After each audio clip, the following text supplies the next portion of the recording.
സാമൂഹ്യ സുരക്ഷാ പെൻഷൻ എന്നാണ് അതിൻ്റെ പേര്. ഇവർക്ക് ഏത് രീതിയിലാണ് ഈ സുരക്ഷിതത്വം വേണ്ടത് എന്നുള്ളതാണ് ഡോക്ടർ അരുൺ പറഞ്ഞത് കേട്ടിരുന്നപ്പോൾ എനിക്ക് തോന്നിയത്. എല്ലാ തരത്തിലുമുള്ള സൗകര്യങ്ങളോടെ സുഖലോലുപരായി ജീവിക്കാൻ കഴിയുന്നത്ര ശമ്പളം വാങ്ങുന്നവരാണ്, സർക്കാരിൻ്റെ ശമ്പളം പറ്റുന്നവരാണ് ഈ ഒരു വൃത്തികേട് കാട്ടിയത് എന്നുള്ളതാണ് നമ്മൾ ഇതിൽ കാണേണ്ടത്. ഇത് തെറ്റാണ്, ചെയ്യാൻ പാടില്ലാത്തതാണ്. അത് അവർക്ക് എത്ര കാലമായി ചെയ്യാൻ സാധിക്കുന്നു എന്നതുകൂടി പരിശോധിക്കപ്പെടേണ്ടതാണ്. അർഹരായവർക്ക് പെൻഷൻ കിട്ടുന്നില്ല. 2 ദിവസം മുൻപാണ് നമ്മൾ കെട്ടിട നിർമ്മാണ തൊഴിലാളികൾക്ക് 16 മാസമായി പെൻഷൻ കിട്ടുന്നില്ല എന്നൊരു വാർത്ത സംപ്രേഷണം ചെയ്തത്. പെൻഷൻ മുടങ്ങിക്കിടക്കുന്നതിന്റെ ആവലാതികൾ ഒരു ഭാഗത്ത് ഉയരുമ്പോഴാണ് അർഹതയില്ലാത്ത പെൻഷൻ സ്വന്തം സുരക്ഷിതത്വത്തിനായി 1600 രൂപ വീതം ഇങ്ങനെ തട്ടിയെടുത്തുകൊണ്ടേയിരിക്കുന്നത്. ഏത് കാറ്റഗറിയിലാണ്, ഏത് ഹെഡറിലാണ് ഇവർക്ക് ഈ പെൻഷന് അവകാശമുള്ളത്? അത് ശരിക്കും ഇവരുടെ പട്ടിക പുറത്തുകൊണ്ട് 1458 പേരല്ലേ ഉള്ളൂ. ഈ SSLC +2 ഫലമൊക്കെ നേരത്തെയൊക്കെ പത്രങ്ങളിലൊക്കെ പ്രസിദ്ധീകരിക്കുന്നത് പോലെ പൂർണ്ണമായും ഈ 1458 പേരുടെ പേരും ചിത്രവും അടക്കം പ്രസിദ്ധീകരിക്കണം എന്നുള്ളതാണ് ഈ വിഷയത്തിൽ എൻ്റെ അഭിപ്രായം. കാരണം ഇവരെയൊക്കെ പൊതുസമൂഹം കാണണമെന്നേ. പൊതുജനങ്ങളിൽ ഏറ്റവും സാധാരണക്കാരായ മനുഷ്യർക്ക് വേണ്ടി കൊണ്ടുവന്ന സാമൂഹ്യ സുരക്ഷാ പെൻഷനൊക്കെ ഇങ്ങനെ അടിച്ചു മാറ്റുന്നവരെ പൊതുജന മധ്യത്തിൽ അവരെ നാണം കെടുത്തുകയാണ് വേണ്ടത്. അങ്ങനെ തന്നെയാണ് ചെയ്യേണ്ടതെന്നുള്ളതാണ് എൻ്റെ അഭിപ്രായം. ഇവിടെ ഈ ക്ഷേമ പെൻഷൻ്റെ മാനദണ്ഡം എന്താണ് എന്നതുകൂടി പറയാം. അതും കൂടി വെച്ച് നോക്കുമ്പോഴാണ് നമുക്ക് ഇതിൻ്റെ ഒരു ഇവർ ചെയ്തിരിക്കുന്ന തെറ്റിൻ്റെ ഒരു കാഠിന്യം മനസ്സിലാക്കുക. വാർഷിക വരുമാനം 1 ലക്ഷത്തിൽ താഴെയായിരിക്കണം. ഈ പറയുന്ന ആർക്കെങ്കിലും 1 ലക്ഷത്തിൽ താഴെയായിരിക്കുമോ വാർഷിക വരുമാനം? എങ്ങനെയൊക്കെ നോക്കിക്കഴിഞ്ഞാലും. രണ്ടാമത്തേത്, സർവീസ് പെൻഷനോ കുടുംബ പെൻഷനോ ഉള്ളവരാകരുത്. സർവീസിലിരിക്കുന്നവരാണ്, സർവീസ് പെൻഷനല്ല, സർവീസിലിരിക്കുന്ന ആളുകളാണ്. കുടുംബ പെൻഷൻ നമുക്ക് മാറ്റിക്കളയാം. ആദായ നികുതി അടയ്ക്കുന്നവർ ആകരുത്. ആദായ നികുതി സ്ലാബിൽ പെടുന്നവരായിരിക്കും ഈ സർക്കാർ ഉദ്യോഗസ്ഥരിൽ 80% ആളുകളും എന്നുള്ളത് ഉറപ്പാണ്. 2 ഏക്കറിൽ കൂടുതൽ സ്ഥലം ഉണ്ടാകരുത്. അത് ഡിസ്പ്യൂട്ടബിൾ ആണ്, അതുകൊണ്ട് ഞാനത് വിടുന്നു. വാർദ്ധക്യ പെൻഷൻ കൊടുക്കുന്നത് 60 വയസ്സിന് മുകളിൽ.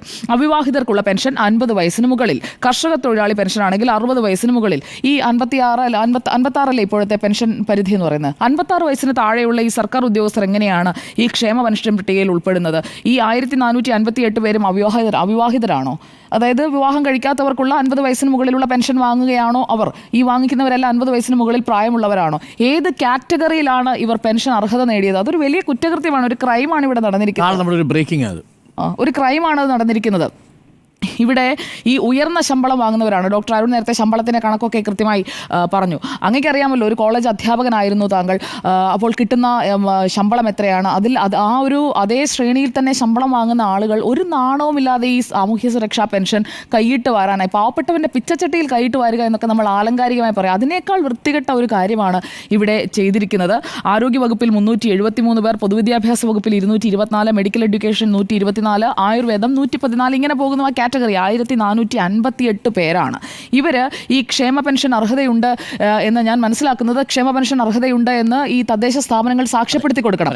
അങ്ങനെ സാക്ഷ്യപ്പെടുത്തി കൊടുത്ത ആ ഉദ്യോഗസ്ഥൻ ആരാണ്? ഈ 1458 പേർക്കും അങ്ങനെ സാക്ഷ്യപ്പെടുത്തി കൊടുത്ത ഒരു ഉദ്യോഗസ്ഥൻ ഉണ്ടാകുമല്ലോ ബന്ധപ്പെട്ട തദ്ദേശ സ്ഥാപനത്തിൽ. അയാളെയും പണിഷ് ചെയ്യണം എന്നുള്ളതാണ് ഈ വിഷയത്തിൽ സർക്കാർ എടുക്കേണ്ട നിലപാട്. അയാളും പണിഷബിളായിട്ടുള്ള ഒരു ഒഫൻസ് തന്നെയാണ് ഇവിടെ ചെയ്തിരിക്കുന്നത്. ഒരു കുറ്റകൃത്യത്തിന് കൂട്ടുനിൽക്കുകയാണ്. സർക്കാർ ഉദ്യോഗസ്ഥനാണ് അല്ലെങ്കിൽ ഗസറ്റഡ് ഓഫീസറാണ് എന്ന് അറിയാതെയൊന്നുമല്ലല്ലോ ഈ പെൻഷന് വേണ്ടിയിട്ടുള്ള ഈ നടപടിക്രമങ്ങളൊക്കെ പൂർത്തിയാക്കി കൊടുത്തത്. രണ്ടാമത്തെ കാര്യം, ഇന്ന് മന്ത്രി പറഞ്ഞത് മുതലും പലിശയും ഒക്കെ തിരിച്ചു പിടിക്കും എന്നാണ്. ക്ഷേമ പെൻഷനും അതിൻ്റെ എത്ര കാലമായി വാങ്ങുന്നു അതിൻ്റെ പലിശയും വാങ്ങുമെന്നാണ്. അങ്ങനെയല്ല ചെയ്യേണ്ടത്. ക്ഷേമ പെൻഷനും പലിശയുമല്ല, ഈ ക്ഷേമ പെൻഷൻ അവരെടുത്തോട്ടെ, അവർ ആ കാലയളവിൽ വാങ്ങിച്ച ശമ്പളം തിരിച്ചു പിടിക്കണം. സർക്കാരിൽ നിന്ന് വാങ്ങിച്ച ശമ്പളം സർക്കാർ തിരിച്ചു പിടിക്കണം. എന്നിട്ട് അത് പാവങ്ങൾക്ക് കൊടുക്കട്ടെ, അല്ലെങ്കിൽ മറ്റേതെങ്കിലും ജനോപകാരപ്രദമായ കാര്യങ്ങൾക്ക് ചെലവഴിക്കട്ടെ. 1 ലക്ഷമോ ഒക്കെ ശമ്പളം വാങ്ങിക്കുന്ന ആൾക്കാരുണ്ടാവുമല്ലോ. 1 ലക്ഷവും 1.5 ലക്ഷവും 85,000 ഒക്കെ പല കാറ്റഗറിയിൽ ശമ്പളം വാങ്ങുന്ന ആളുകളുണ്ടാവുമല്ലോ. ആ ശമ്പളം തിരിച്ചു പിടിക്കണം. എത്ര കാലമായി പെൻഷൻ വാങ്ങുന്ന ഒരു പെൻഷൻ വാങ്ങിക്കോട്ടെ, അവർക്ക് പെൻഷൻ ആവശ്യം ഉണ്ടായിട്ടായിരിക്കുമല്ലോ. പെൻഷൻ കയ്യിലിരിക്കട്ടെ, ശമ്പളം ഇങ്ങനെ തിരിച്ചു വാങ്ങിക്കണം. ശമ്പളം തിരിച്ചു വാങ്ങിയിട്ട് അത് സർക്കാരിലേക്ക് കണ്ടുകെട്ടണം. മാത്രമല്ല, ഡോക്ടർ അരുൺ പറഞ്ഞതുപോലെ അവരെ ഈ സർവീസിൽ നിന്ന് സസ്പെൻഡ് ചെയ്താലൊന്നും ഒരു കാര്യവുമില്ല. അവരിനി സർവീസിൽ തുടരാൻ യോഗ്യരല്ല. ഒരു സർക്കാർ സർവീസിലേക്ക് കയറുമ്പോൾ അവർ മിനിമം കാണിക്കേണ്ട ഒരു മാന്യതയും സത്യസന്ധതയും ഉണ്ട്. ആ സത്യസന്ധതയില്ലാത്ത ഉദ്യോഗസ്ഥരെ എങ്ങനെയാണ് ജനങ്ങൾ വിശ്വസിക്കുക? അതുകൊണ്ട് അവരെ ഡിസ്മിസ് ചെയ്യണം, അവരുടെ കാലയളവിലെ ശമ്പളം തിരിച്ചു പിടിക്കുക എന്നുള്ള ഒരു നടപടിയിലേക്ക് കടക്കണം. മാത്രമല്ല, അവരുടെ പേരുകളൊക്കെ മറച്ചു വെക്കേണ്ട ഒരു കാര്യവുമില്ല. ഏത് സർവീസിൽ ഇപ്പോൾ ആരോഗ്യവകുപ്പിൽ 373 പേരുണ്ടെങ്കിൽ അത് ആരോഗ്യമന്ത്രി തന്നെ പറയണം ഏതൊക്കെ ശ്രേണിയിൽ ജോലി ചെയ്യുന്നവരാണ്, അവരെങ്ങനെയാണ് ഈ പെൻഷന് അർഹത നേടിയത്. അതുപോലെ പൊതുവിദ്യാഭ്യാസ വകുപ്പിലുണ്ട് 224 പേർ. എങ്ങനെയൊക്കെയാണ് ഇവർ കയറിക്കൂടിയിരിക്കുന്നത്, ഏതൊക്കെ ഭാഗങ്ങളിലാണ്? ഇപ്പോൾ 2 പ്രൊഫസർ ഓഫീസേഴ്സ് ഉണ്ട് എന്ന് താങ്കൾ പറഞ്ഞു. അതൊക്കെ ഏതൊക്കെ വ്യക്തികളാണ്? അതായത് ഇത്രയും ഉന്നതമായ ജോലി കിട്ടിയിട്ട് ആ ജോലിയുടെ ശമ്പളം വാങ്ങുന്നതിനൊപ്പം പാവപ്പെട്ടവൻ വാങ്ങുന്നത് പോലെ ഈ ഒരു പെൻഷനും കൂടി വാങ്ങുക എന്ന് പറഞ്ഞു കഴിഞ്ഞാൽ എന്തൊരു അക്രമമാണ്. എങ്ങനെ ഇവർക്ക് ഇതൊക്കെ ചെയ്യാൻ കഴിയുന്നു? അതാണ് അതെ. ഇത് ഈ 1600 രൂപ ആ പാവങ്ങൾക്ക് കൊടുക്കേണ്ടത് ഇങ്ങനെ തട്ടിച്ചും വെട്ടിച്ചൊക്കെ ഉണ്ടാക്കിയെടുത്തിട്ട് ഇതുകൊണ്ടൊക്കെ എന്ത് ചെയ്യാനാണ് അവർ ഉദ്ദേശിക്കുന്നത് എന്നുള്ളതാണ്. ഇവിടെ മറ്റൊരു കാര്യം കൂടി എനിക്ക് ചോദിക്കാനുണ്ട്. നമ്മൾ മസ്റ്ററിംഗ് വളരെ കാര്യക്ഷമമാണ് എന്ന് പറയുന്നുണ്ട് അല്ലേ? അപ്പോൾ ഈ മസ്റ്ററിംഗ് നടത്തിയിട്ടും എന്തുകൊണ്ടാണ് ഇത് പുറത്തു വരാതെ ഇത്രയും കാലം ഇരുന്നത്? ഇപ്പോഴാണ് ഈ ക്രോസ് മാച്ചിങ്ങിലൂടെ അല്ലെങ്കിൽ ഈ ഒരു പരിശോധനയിലൂടെ വരുന്നത്. വൈകിയാണെങ്കിലും അത് വന്നത് നന്നായി. അക്കാര്യത്തിൽ സർക്കാരിനെ അഭിനന്ദിക്കുക തന്നെ വേണം.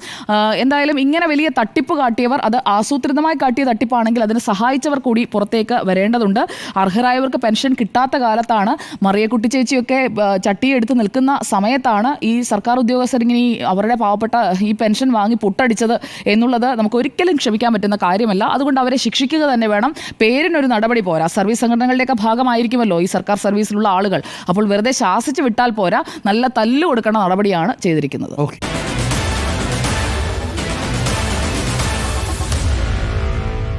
Meet the editors.